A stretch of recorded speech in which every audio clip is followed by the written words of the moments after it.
CS వ్యవహారంలో ప్రభుత్వం దూకుడు పెంచింది. ఇప్పటికే దీనికి గవర్నర్ గ్రీన్ సిగ్నల్ ఇవ్వడంతో దానికి సంబంధించిన పత్రాలను కూడా సిఎస్ శాంతకుమారి ఏసీబీకి అందరించున్నారు. సిఎస్ నుంచి పత్రాలు అందిన వెంటనే ఏసీబీ కేసు నమోదు చేయనుంది. ఈ కేసు నమోదు తర్వాత కేటీఆర్కు నోటీసులు జారీ చేసి ఆయనను విచారించనున్నారు.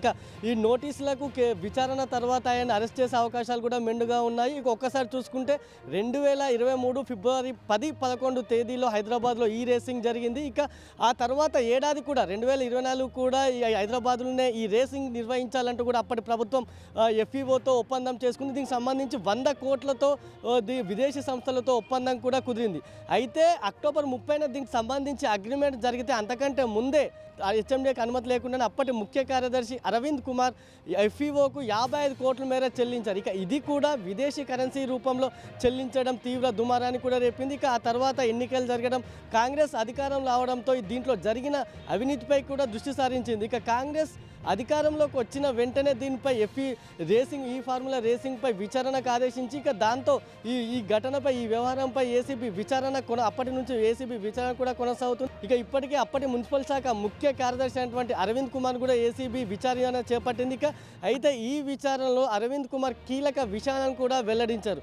కేటీఆర్ మౌఖిక ఆదేశాల వల్లే తాను 55 కోట్లు చెల్లించినట్లు కూడా ఆయన అరవింద్ కుమార్ అప్పట్లో చెప్పుకొచ్చారు. ఈ అరవింద్ కుమార్ విచారణ ఆధారంగా ఏసీబీ ప్రస్తుతం దానిపై విచారణ కొనసాగిస్తుంది. ఈ క్రమంలోనే కేటీఆర్ విచారణకు సంబంధించి గవర్నర్ పర్మిషన్ను కోరింది.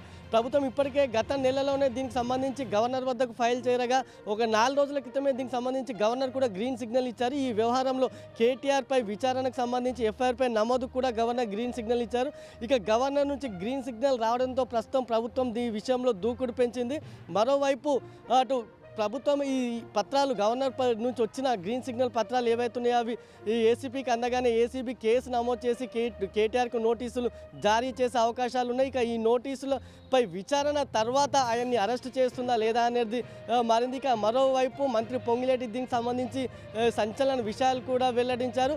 ఈ వ్యవహారం 55 కోట్లకు సంబంధించిందా లేదా 700 కోట్లకు సంబంధించిందా అనేది ఏసీబీ విచారణలో తేలుతుందంటూ కూడా పొంగిలేటి చెప్పుకొచ్చారు. అయితే ఇప్పుడు పొంగిలేటి వ్యాఖ్యలు ప్రస్తుతం పొలిటికల్ సర్కిల్లో చర్చానీయాంశంగా మారి ఇంతకాలం ఇది 55 కోట్ల వ్యవహారంగానే అంతా చెప్పారు. కాకపోతే ఇప్పుడు ఈ పొంగిలేటి చెప్పినట్లు ఇది 700 కోట్ల అవినీతి నిజంగానే ఈ స్కామ్లో జరిగిందా, ఈ ఫార్ములా రేసింగ్ సంబంధించి 700 కోట్ల స్కామ్ జరిగిందా లేదంటే 55 కోట్లైనా అనేది ఏసీబీ విచారణ తేలనుంది.